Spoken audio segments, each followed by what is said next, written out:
কুমড়ো পাতা আর মসুর ডাল দিয়ে আপনিও কিন্তু এমন একটি মুচমুচে কুমড়ো পাতার বড়া বাসায় তৈরি করে নিতে পারবেন।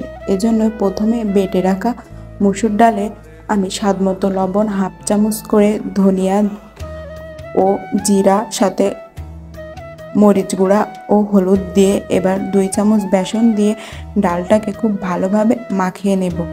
আর ভিডিওটি আমার ফেসবুক পেজ থেকে যদি দেখেন অবশ্যই আমার ফেসবুক পেজটি ফলো ও লাইক করে রাখবেন। আর ইউটিউব চ্যানেল থেকে দেখলে ইউটিউব চ্যানেলটি সাবস্ক্রাইব করে আমার পাশেই থাকবেন।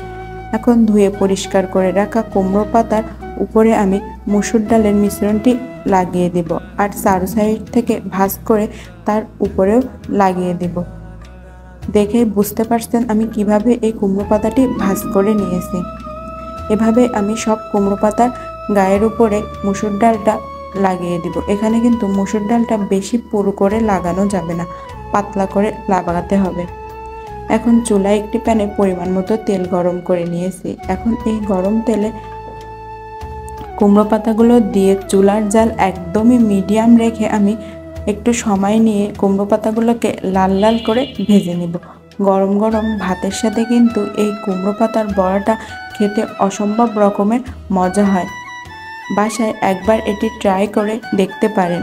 আর এই রেসিপিটি কেমন লেগেছে অবশ্যই কিন্তু আমাকে কমেন্ট করে জানাবেন। আর রেসিপি ভালো লাগলে একটি শেয়ার ও লাইক করে রাখবেন, যাতে আপনার পাশাপাশি অন্যরাও এই সহজ রেসিপিটা দেখতে পারে। আর এই কুমড়ো পাতার বড়াটা কিন্তু অনেক বেশি মচমচে হয়। দেখেন এটা অনেক বেশি মচমচে। অবশ্যই বাসায় একবার ট্রাই করে দেখতে পারেন।